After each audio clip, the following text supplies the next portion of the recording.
समानता, भूतदया, शाकाहार आणि सात्विक आहार अशा गोष्टी दिलेल्या आहेत। आमच्या मानव पंथामध्ये एक म्हण आहे की ज्याला देव कळला तो या पंथाकडे वळला।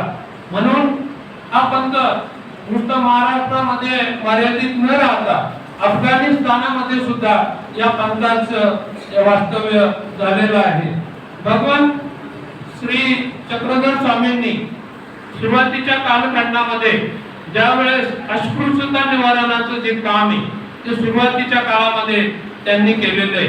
ते असे की त्यांनी त्या काळामध्ये स्वतः विहीर खोदून सर्व समाजाला त्या विहिरीचं पाणी उपलब्ध करून दिलं होतं।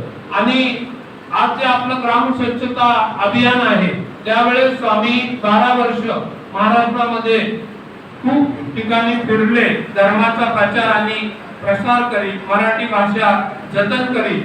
तर अशा काळामध्ये ते ज्या गावी जात तिथं पहिल्यांदा ते ग्राम स्वच्छता करत, म्हणजे ग्राम स्वच्छतेचं जे अभियान आहे ते अभियान चक्रधर स्वामींनी, सर्वज्ञ श्री चक्रधर स्वामींनी सुरू केलेलं आहे।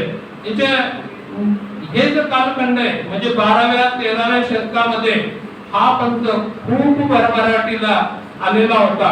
कारण या पंथामध्ये 12व्या 13व्या शतकामध्ये नागदेवाचार्य, माई भट्ट, केशवदास, पाईदेवदास, महादंबा असे खूप शिष्य चक्रधर स्वामींच्या सोबत होते। त्याच्यामध्ये पहिला जो ग्रंथ आहे तो लीळा चरित्र ग्रंथ म्हणून माई भट्टांनी 1278 ला लिहिलेला आहे। आणि लग्नामध्ये जे गाणे म्हणतात त्याला ढवळे म्हणतात, हे महादंबा यांनी 1233 तर 1309 या कालखंडामध्ये लिहिलेले आहे।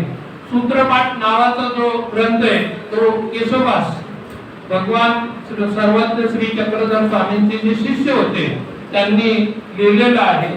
सीता ग्रंथ अशा अनेक खूप पद्धतीनं या पंथाचा प्रचार आणि प्रसार झालेला आहे। चक्रधर स्वामी हे राजकीय अभ्यासक होते, सांस्कृतिक अभ्यासक होते आणि बुद्धी चातुर्य त्यांच्याकडे निश्चितपणे होतं। या पंथामध्ये महत्त्वाचं तरुण पिढीला किंवा मुलांना मला एक गोष्ट अशी सांगायची की ज्याला आपण आता अद्ययावत भाषेमध्ये कॉन्सन्ट्रेशन ऑफ माइंड म्हणतो, म्हणजे मनाची एकाग्रता होण्यासाठी या पंथामध्ये ध्यान धारणा ही अत्यंत महत्त्वाची गोष्ट आहे। आणि एका ध्यान धारणेमुळे काय काय गोष्टी होतात तर पहिले 20% आपली विल पॉवर वाढते, म्हणजे आत्मबळ आपलं वाढतं। त्याच्यानंतर बफर कॅपॅसिटी म्हणजे आपल्यावर किती संकट जरी आले तरी तुम्ही एखाद्या चट्टान सारखे, पहाडासारखे खंबीरपणे उभे राहतात। त्याच्यानंतर स्ट्रेंथ ऑफ इम्युनिटी, तुमच्या शरीरामध्ये एक प्रतिकार शक्ती ध्यान धारणेमुळे तयार होते। तुमची मेमरी स्ट्रॉंग होते आणि तुमचा कॉन्फिडन्स लेवल जे आहे ती कॉन्फिडन्स लेवल वाढली जाते। असा सर्वज्ञ श्री चक्रधर स्वामींनी अस्पृश्यता नाकारणे, सामाजिक समतेचा पुरस्कार आणि पहिले स्त्री शिक्षणाधिकारी म्हणून ज्यांना स्त्री आणि पुरुष हे वेगळे नाहीत असं 12व्या शतकामध्ये त्यांनी सांगितलेलं आहे। आणि मराठी भाषेला ज्ञान भाषेचा जो दर्जा दिलेला आहे तो स्वामींनी दिलेला आहे। याच्यामध्ये काही गोष्टी मी तुम्हाला बेसिक सांगतो की आता मी मानव पंथाचा उपदेशी आहे। काय आहे? उपदेशी म्हणजे मी तो मानव पंथ स्वीकारलेला आहे। आणि बाबा जे आहे, बाबा हे त्या मानव पंथाचे दीक्षा घेतलेले, म्हणजे बाबांनी दीक्षा घेतलेली। दीक्षा आणि उपदेश हा आपल्यासारखे सर्वसामान्य माणसं प्रपंच करून घेऊ शकतात। त्याला मानव पंथामध्ये वासनिक असा शब्द आहे, म्हणजे आपल्याला ते वासनिक म्हणून संबोधतात। तर तशा पद्धतीचा हा साधी गोष्ट आहे। ज्यावेळेस आपण एखादं मंदिर असतं गावामध्ये, कधी श्रीकृष्णाचं मंदिर, चक्रधर स्वामींचं मंदिर असतं, आपण थोडं वाकडी वाट करून तिथे गेलं पाहिजे। गेल्यानंतर काय असतंय तिथे एक साधा विडा अवसर असं म्हणजे एक विडा अवसर असतो, तो विडा अवसर घेऊन देवावर ठेवायचा आणि डोकं टेकवायचं। दुसरी गोष्ट या पंथामध्ये विशेष म्हणून एक हे असतं म्हणजे चक्रधर स्वामींच्या पदस्पर्शानं जे पावन झालेले पाषाण आहे त्यातले काही पाषाण घेऊन त्याला विशेष असं म्हणतात. त्या विशेषाचं सुद्धा दर्शन घेतलं जातं. आता याच्यामध्ये दोन प्रकारचे मंदिर असतात. एक चरणांकित म्हणजे जिथं स्वामींचा स्पर्श वास्तव्य झालेलं आहे आणि दुसरं मान्निक. आता मान्निक सुद्धा चरणांकित इतकंच पावन असतं कारण जे पाषाण आहेत म्हणजे विशेष जे आहे ते विशेष त्या मान्निक स्थानामध्ये दिलेले असतात.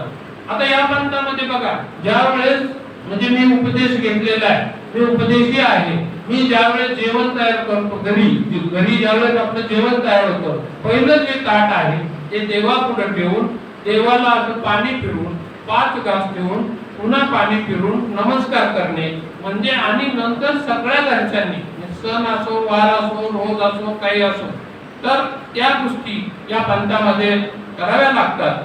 आणि वेगवेगळ्या आश्रमाला जर आपण भेट दिली तुम्ही खूप मोठे व्हाल भविष्यामध्ये तर आपल्यासाठी हे जे बाबा मंडळे आहेत खूप तपश्चर्या करत असतात म्हणून आपलं संतुलन आहे आणि आपल्याला परमेश्वराला खूप वेळ देता येत नाही परंतु ते आपल्यासाठी प्रार्थना करत असतात म्हणून आपण त्यांचे चरण स्पर्श केला तर देवापर्यंत पोहोचतो असा त्याचा अर्थ होतो. म्हणून कधीही कोणत्याही आश्रमाला तुम्ही गेल्यानंतर निश्चितपणे वाकडी वाट करून पहा आणि या पंथाकडे अतिशय चांगल्या मानानं चांगल्या विचारानं चांगल्या दृष्टीनं हे निश्चितपणे पाहिलं तर तुमच्या जीवनामध्ये